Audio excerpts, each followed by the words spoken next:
Good morning, students. Welcome back to your online English class.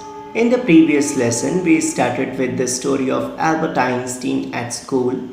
This story brings forth Albert Einstein's school days that was obviously not that so pleasant.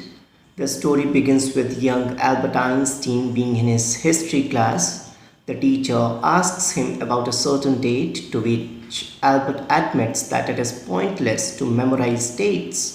He was of the thinking that he can flip through the pages whenever he wants to know the date about something. Thus, he did not believe in mugging up facts. He was completely against the rote memorization of concepts. According to him, education should be revolutionized and it must promote logical, creative, and critical thinking in students. So, consequently, we learn that Albert doesn't like his school as it adopts traditional methods of teaching. He dislikes the conventional form of education. Similarly, the teacher also don't have much liking to him. They consider him to be a disgrace, and the history teacher especially did not like him.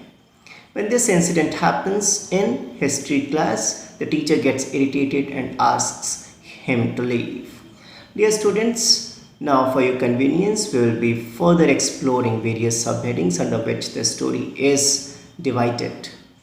And the next major subheading is at a time when Einstein met his cousin Elsa. Einstein was in doubt about passing his exams for the school diploma. He told Elsa, his cousin, the same when she next came to Munich. She used to visit Einstein occasionally, but she lived in Berlin, where her father had a business.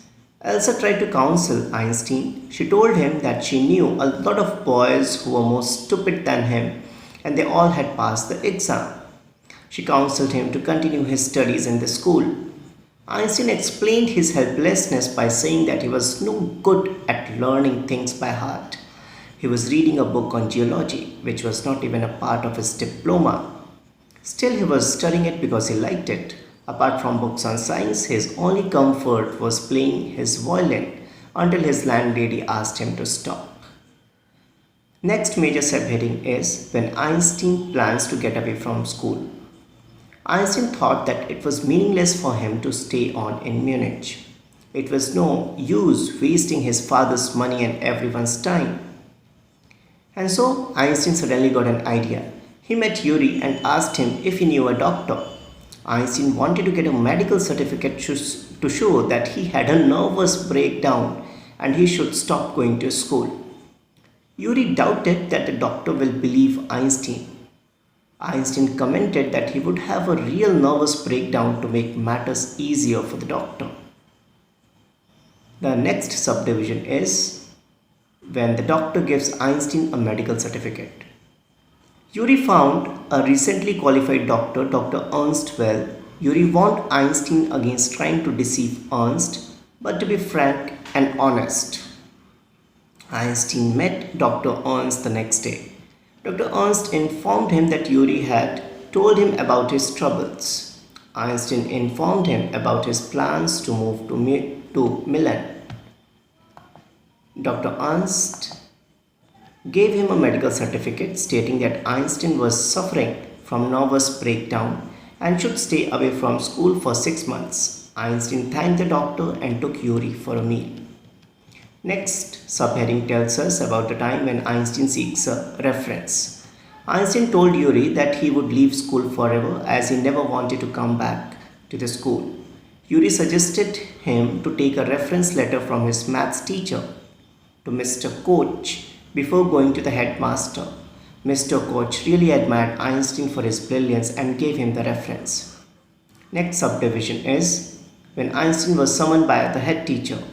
Before Einstein had a chance to give the medical certificate to the head teacher, he was summoned to the head teacher's office. The head teacher told him that he was expelled from the school and he should leave immediately. When Einstein wanted to know the reason, the head teacher told him that his presence disturbed the class so much that no teaching could be done. And last but not the least, Einstein finds himself to be happy while leaving the school. So when Einstein Heard this, he felt sad that he had unnecessarily wasted time and efforts in procuring a medical certificate. Einstein was tempted to tell the head teacher what he thought about the school or about the teachers, but somehow stopped himself. But he did not feel ashamed of being expelled and walked out keeping his head held high. He did not say goodbye to any teacher or student inside the school. The only person he wanted to meet before leaving was Yuri, who wished him good luck and wished that he would be happier in Milan as it was a wonderful place. So, dear students, in this story, we find revolutionary ideas of Albert Einstein right from the very beginning, where he found education to be logical, creative, and it must serve the purpose to the society and for the people who are living in the society. With this, we will wind up today's session. Thank you.